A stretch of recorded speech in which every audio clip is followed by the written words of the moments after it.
Hello जी, राम राम। Welcome back to a new blog. तो ये ब्लॉग है जब मैं अपनी फ़्लाइट में चेक इन कर रही थी। This videos belongs to when I was checking in my flight.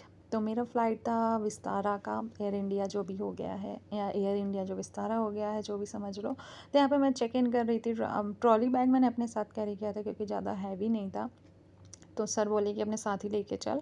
तो ट्रॉली बैग और मैंने लैपटॉप बैग अपने साथ ही कैरी करा। तो यहाँ पे हमने 1 घंटे पहले उन्होंने बैठा दिया था। हमारा 12:50 का फ़्लाइट होता है, तो 11:50 को उन्होंने ऑन बोर्ड हमें ऑन बोर्ड कर दिया था, क्योंकि कुछ टाइम पहले वो बैठाते हैं, लोग आते हैं व्हील चेयर पे जो रहते हैं वो भी आते हैं, कोई मेडिकल मतलब मेडिसिन इमरजेंसी मेडिसिन के रहते हैं वो भी रहते हैं, सीनियर सिटीजन भी रहते हैं, बच्चों के साथ भी रहते हैं। तो वो 1 घंटे पहले ऑन बोर्ड कर उस फ़्लाइट में बैठाना स्टार्ट करते हैं।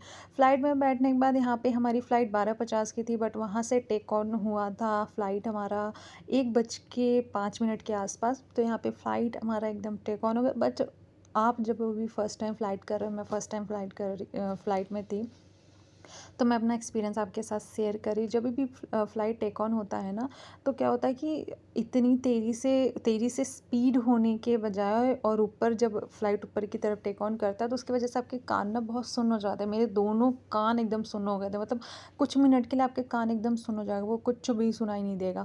और मेरे कानों में जब टेक ऑन हो रहा था, टेक ऑफ हो रहा था, दोनों टाइम हुआ था, मेरे सर में मतलब कानों में दर्द होने लगा था उसके चक्कर में। मैं फ़र्स्ट टाइम फ़्लाइट एक्सपीरियंस कर रही थी। मेरे को जब टेक ऑन हो रहा था, टेक ऑफ हो रहा था, तो मुझे बहुत अच्छा लगा था। बट जैसे ही ऊपर गया फ़्लाइट, मुझे तब बोर हुआ, क्योंकि फ़्लाइट ऐसा लग रहा था कि रुक गया है। आपको समझ ही नहीं आएगा, चल रहा है एकदम धीरे धीरे, ऐसा लग रहा है चींटी की चाल। बट नीचे से देखने में लगता है स्पीड में, बट ऊपर आप रहते हो तो आपको कुछ नहीं दिखाई देता है, ऐसा लगता है कि आप वहीं पे स्टक हो गए। फिर मैं बिज़नेस क्लास में था, तो उन्होंने मेन्यू वगैरह दिया कि आपको क्या खाना। ज़्यादातर नॉन-वेज था, तो नॉन-वेज मैं खाती नहीं हूँ, तो मैंने यहाँ पे लिया था डार्क चॉकलेट केक एंड यहाँ पे रसियन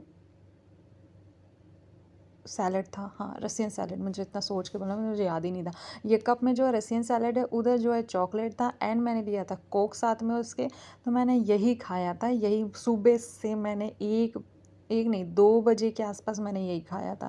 उसके बाद मैं क्या करूँ, लैपटॉप मैंने मूवी वगैरह कुछ डाउनलोड कर नहीं रखा था। मोबाइल के इंटरनेट यूज़ नहीं कर सकते, एरोप्लेन मोड पे रहता। वाईफ़ाई एरोप्लेन में वाईफ़ाई सर्विसेज़ था, बट वो आप यूज़ कर सकते हो तभी जब आप हॉटस्टार वगैरह और ये सब चला रहे हो, तो आप तभी यूज़ करते हो। व्हाट्सअप, फेसबुक, ये सब कुछ नहीं चलता उससे, आप कॉल वगैरह नहीं कनेक्ट होता है।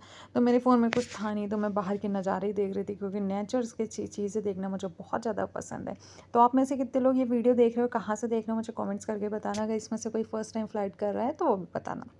और दूसरी बात, एक और बहुत इंपॉर्टेंट थिंग, अगर आप फ़्लाइट में फ़र्स्ट टाइम ट्रैवल करने का सोच रहे हो, तो अपने फ़ोन में डीजी यात्रा करके एक ऐप है, उसको इंस्टॉल कर लो। अगर वो इंस्टॉल कर लेगा, आपकी इन बोर्डिंग मतलब आप जो फ़्लाइट में बोर्ड करने के लिए हार्डली आपको 5 मिनट्स लगेंगे। कोई चेकिंग नहीं, कुछ नहीं, क्योंकि डीजी यात्रा से क्या होता है, आपके सारे डिटेल्स आ जाते हैं, आधार कार्ड, बोर्डिंग पास, आपके टिकट्स, सब कुछ उसमें आ जाता है। तो बहुत ईज़िली आप कर सकते हो अपने सफ़र को। मेरा तो कुछ नहीं हुआ था, बस डीजी यात्रा रखने की वजह से तुरंत बैठ गए हम। तो यहाँ पे हमारा फ़्लाइट टेक ऑफ हो गया था। मैं दिल्ली से कोलकाता के लिए ट्रैवल कर रही थी। टोटल टाइम मुझे लगा था अप्रॉक्स 2 हावर एंड कुछ मिनट लगे थे। मतलब 11:50 से मैं बैठी हुई थी, 3:15 पे मैं निकली थी। 1 घंटा हटा दीजिए उसमें, तो 2 घंटे के आसपास लगा। आई होप ये वीडियो आपको पसंद आया। मिलते हैं नेक्स्ट व्लॉग में। Bye, take care.